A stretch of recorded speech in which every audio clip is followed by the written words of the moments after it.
So you're on a journey to build some muscle, lose some body fat, and to just become the best version of yourself possible. And now you're ready to start hitting some weights, but you don't know how much weight you should be lifting.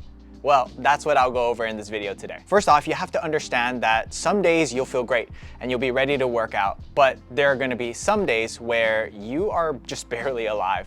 And so you need guidelines that takes that into consideration, which is exactly what you'll get today. And as a beginner to strength training, you're gonna be building muscle in any rep range that you do. It could be 5 sets of 3 to 5 reps. You could be doing 3 sets of 8 to 12 reps. It really doesn't matter, but there are some things to consider when you're just starting out. And the most important thing is practice. Really seeing each rep as another opportunity to practice good form and good technique. And not just starting out in general, but even if you're intermediate to an advanced lifter, you're gonna be trying new exercises from time to time, and you have to approach all of these things in the same way. When you do a new movement or exercise, you have to learn, your body has to learn how to do the movement properly. I like more reps just because it's more practice. So how do you actually determine how much weight to use during those sets? Let me introduce you to a term known as reps in reserve, or RIR. And that essentially just means how many more reps in the tank do you have after the end of your set. So if you take a set to complete failure, you cannot do one more rep with good form.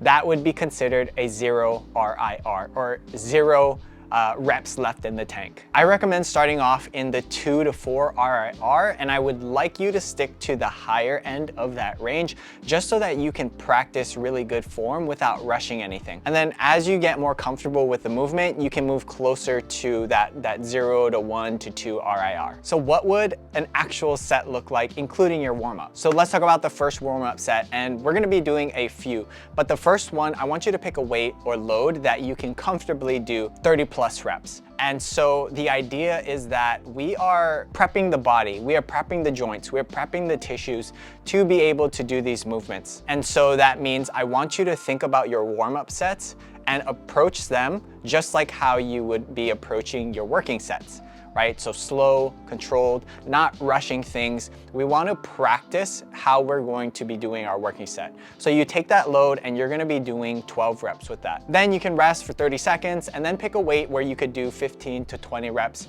no problem. And we're actually going to do 8 reps of that. And the goal for the warm-up sets is to not fatigue yourself, right? Again, it's really just to prep things. And the last thing that we're gonna do one workup set. And I want you to kind of guess what your working set is going to be. And then you're gonna do 3 to 4 reps of that. And after that last warm-up set, you'll have a really good idea of how the weight is feeling. Maybe you need to go a little bit lower. Maybe you need to bump it up a little bit because you're feeling better. But that's gonna give you a really good sense of where we're starting.